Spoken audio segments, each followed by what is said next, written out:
ठाकरे बनाम ठाकरे की गठजोड़ वाली गणित अब महाराष्ट्र की राजनीति में धार पकड़ती नजर आ रही है। क्या राज ठाकरे और उद्धव ठाकरे एक साथ आएंगे? ये इस समय महाराष्ट्र की सियासत में एक बड़ा सवाल बनकर उभरा है। इस पर हमारे साथ बात करने के लिए राजनीतिक विशेषज्ञ जी मौजूद हैं। उदय जी हमारे साथ हैं। सर, आपसे जानना चाहेंगे, सबसे पहले तो आज के जो मुखपत्र है यूबीटी का सामना, उसमें हमने देखा कि राज ठाकरे और उद्धव ठाकरे की लगभग 2005 के पहले वाली तस्वीर प्रकाशित की गई और साथ ही लिखा गया कि महाराष्ट्र के हित के लिए जो सही रहेगा और जो जनता चाहती है वो हम करने के लिए तैयार है। इसके सीधे सीधे राजनीतिक मायने हम क्या समझें? देखिए, जनता क्या चाहती है, जनता ने विधानसभा इलेक्शन में दिखाया है। तो जनता क्या चाहती है, इसका ये सवाल ही नहीं आता है। अभी ये दोनों क्या चाहते हैं, ये सवाल है। और वे दोनों क्या चाहते हैं हमको मालूम है, हम लोगों को, क्योंकि दोनों को ज़रूरत अभी है। जो बड़ी बाढ़ आती है, बाढ़ में जो लोग अटक जाते हैं, तो एक दूसरे के हाथ पकड़ के निकलते हैं वहाँ से। तो वैसे ये दोनों अभी निकलेंगे, ऐसा दिख रहा है। लेकिन अभी तक कुछ दोनों जगह से कोई अभी तक ये नहीं पहल नहीं हुई है, ऐसे मेरी जानकारी है। जो होगी वो आगे होगी, लेकिन अभी तक तो हुई नहीं है। अब तक पहल नहीं हुई है, लेकिन मुखपत्र सामना में उनका एक और जहां फोटो प्रकाशित किया जाता है, कहीं ना कहीं इंडिकेट कर रहा है कि शायद एक साथ आ जाए, क्योंकि विधानसभा चुनाव के बाद डैमेज जो है दोनों ही पार्टियों को काफ़ी ज़्यादा हुआ। लेकिन साथ ही गिरगांव में हमने देखा कि पोस्टर छपे हुए कहा गया कि 8,000 मराठी मानुस के लिए आप साथ आ जाइए। तो कहीं ना कहीं इनके साथ आने से जो मराठी वोट बैंक है वो इन दोनों के फेवर में आपको ज़्यादा आते हुए नजर आ रहा है। मुझे भी लगता नहीं मराठी वोट बैंक बची है, या मतलब पहले जैसे नहीं बची है। मराठी वोट है, लेकिन वो इकट्ठा जाके कहीं एक ही पार्टी को लगेंगे, या ऐसा मुझे लगता नहीं है। अभी देखिए, बीजेपी के खुद की जो चल रहा है तो वो करेंगे ही। एक नाथ शिंदे है, उनका भी एक गुट है, उनके भी ये सस्टेनेबल ही है। लेकिन उद्धव और राज अगर इकट्ठा आएंगे तो मुझे ऐसा नहीं लगता कि मराठी मानुस जो है वो उनको इकट्ठा मत देगा। हाँ, इमोशनल ब्लैकमेलिंग हो सकता है कि वो सामना कर रहा है, पुरानी तस्वीरें दिखा के, देखो ये अभी एक आने चाहिए, ये बाला साहब के टाइम से ये है। लेकिन मुझे अभी तक तो लग नहीं रहा है, क्योंकि ईगो दोनों का भी दोनों तरफ से है, बहुत बहुत ईगो है। ईगो एक दूसरे के लिए। हाँ, अभी देखिए, मनसे के नेता ने कहा कि अगर उद्धव साहब एक कदम आगे आएंगे तो राज साहब 100 कदम जाएंगे। तो एक कदम आना चाहिए ना।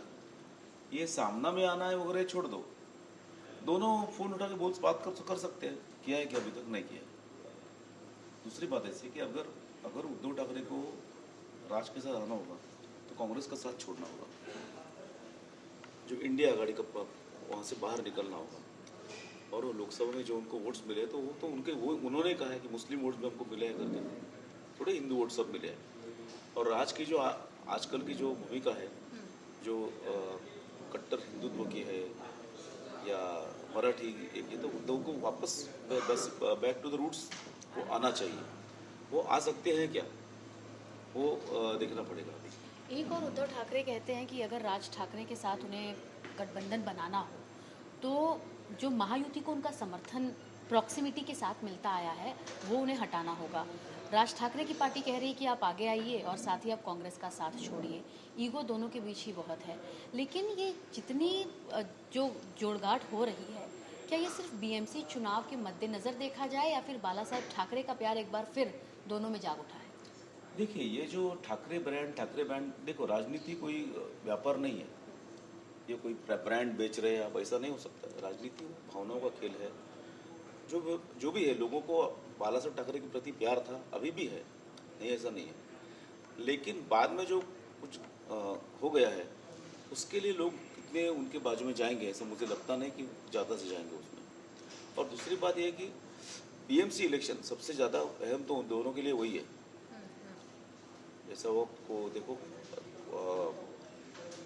वो राक्षस की जान जैसे एक तोते में रहती है, वैसे इनकी जान बीएमसी में है। तो बीएमसी के लिए ही ज़्यादा वो ये करेंगे, और महाराष्ट्र में और कहीं पर ज़्यादा नहीं करेंगे वो लोग। क्योंकि देखो, थाना जो एमएमआर रीजन जो है, उसमें 7 कॉरपोरेशन आते हैं। थाने डिस्ट्रिक्ट में 6, ये मुंबई महापालिका, और वसई विरार एक और आ रही है वहाँ पे पालघर में। तो 7-8 कॉरपोरेशन ये महाराष्ट्र में जो पावरफुल होते हैं, तो उसमें ज़्यादा से ज़्यादा ये करेंगे, लेकिन वहाँ पे एकनाथ शिंदे का गुट ज़्यादा पावरफुल है। थाना में है, थाना में है, कल्याण डोंबिवली में है, वो बीजेपी भी उधर है। तो ये सब उनको पार करके जाना पड़ेगा। तब कुछ हाँ, तब कुछ हो पाएगी।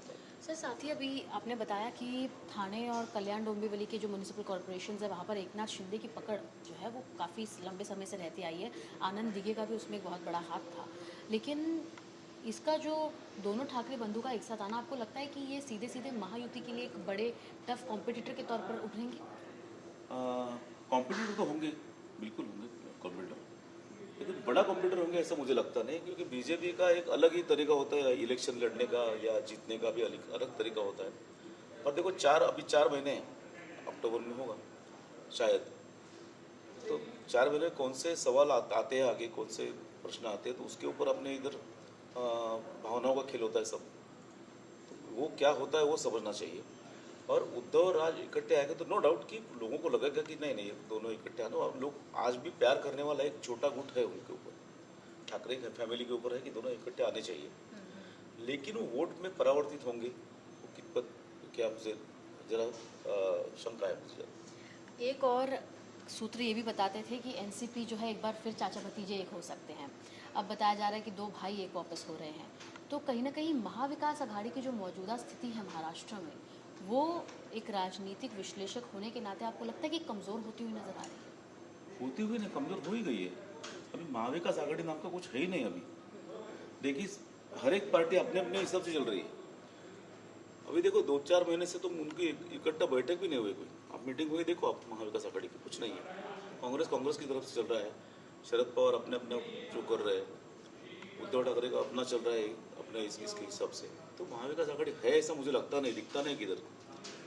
सो वो है, आगे भी रहेगी कि नहीं पता नहीं अभी उसमें।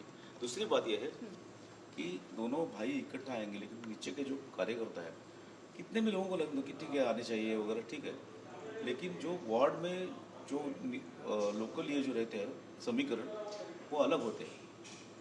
हाँ। तो वो कैसा करेंगे वो उनको देखना पड़ेगा। सीट का शेयरिंग कैसा होना चाहिए तो देखो अभी राज के पास एक भी सीट नहीं है, तो उसको 50% मांगा तो क्या करेगा, 50% मांगे तो वो भी देखना चाहिए ना, वो देना चाहिए उन्होंने। सर, एक और मेरा ये आपसे आखिरी सवाल रहेगा कि जिस प्रकार की राजनीति हम फिलहाल महाराष्ट्र में देख रहे हैं, उद्धव ठाकरे की पार्टी और राज ठाकरे की पार्टी, दोनों की जो राजनीतिक डीएनए है वो बहुत अलग रही है। इनका विचारधारा अलग है, उनकी अलग है। आपको क्या लगता है वो कौन से ग्राउंड्स हैं जिस पर लोग इन्हें साथ देखना चाहिए कि हाँ, इनकी पार्टी की ये भूमिका के चलते इनको वोट देना चाहिए और इन्हें बीएमसी में सीटें जितवानी चाहिए? देखो आप पहले, लेकिन मुझे दोनों की जो डीएनए जो है तो एक ही है ना, जो हिंदुत्व का था, मराठी मानुस का था, वो एक ही है, लेकिन वो फैमिली पार्टी है, दोनों भी फैमिली पार्टी है। मैं, मेरे बाद मेरा बच्चा, उसके बाद उसका बच्चा, दोनों को भी ऐसा ही है। कौन लोग आगे बाद में, बाला साहब के टाइम पे थे बहुत लोग आगे आ गए थे, लेकिन अभी तो ऐसा नहीं रहा है। तो दोनों भी लड़ेंगे तो अपने अपने हिसाब से लड़ेंगे, लेकिन दोनों का जो डीएनए है वो एक ही है। लेकिन वो डीएनए लोगों के में बचा है कि नहीं, वो देखना पड़ेगा। पर्दे के पीछे कहा जा रहा है कि तैयारियां हो चुकी हैं और बस ऑफिशियली अनाउंस करना बाकी है। लेकिन लॉन्ग टर्म में आप ये गठबंधन को कहाँ देखते हैं? बीएमसी चुनाव के बाद क्या? देखिए, बीएमसी चुनाव में क्या होगा उसके ऊपर आगे जो भी होगा तो आगे करना होगा। राज ठाकरे की आज तक की जो भूमिका है बदलती रही है, हर एक इलेक्शन में चेंज होता रहा है। ये अगर आगे भी रहेंगे तो ठीक है, लेकिन मुझे लगता नहीं कि इलेक्शन में अगर कुछ होगा, अलग रिजल्ट लगेगा, तो वो अकेले रहेंगे, साथ में नहीं रहेंगे। हाँ, यानी एकला चलो रे की जो रणनीति है राज ठाकरे की, वो शायद वो बीएमसी चुनाव के बाद अपनाए, लेकिन बीएमसी चुनाव के पहले क्या राज ठाकरे और उद्धव ठाकरे एक बार फिर साथ आते हैं? और साथ ही महाराष्ट्र के मराठी मानुस को वो कितना लुभा पाते हैं, ये बीएमसी चुनाव के नतीजों में स्पष्ट होगा। लेकिन फिलहाल महाराष्ट्र की राजनीति में अटकलें तेज हैं कि दोनों भाई एक बार फिर साथ आ सकते हैं। हालांकि पहले कौन करता है ये देखना होगा। मुंबई से कैमरा पर्सन राजेंद्र दयालकर के साथ सुजाता द्विवेदी, एनडीटीवी इंडिया के लिए।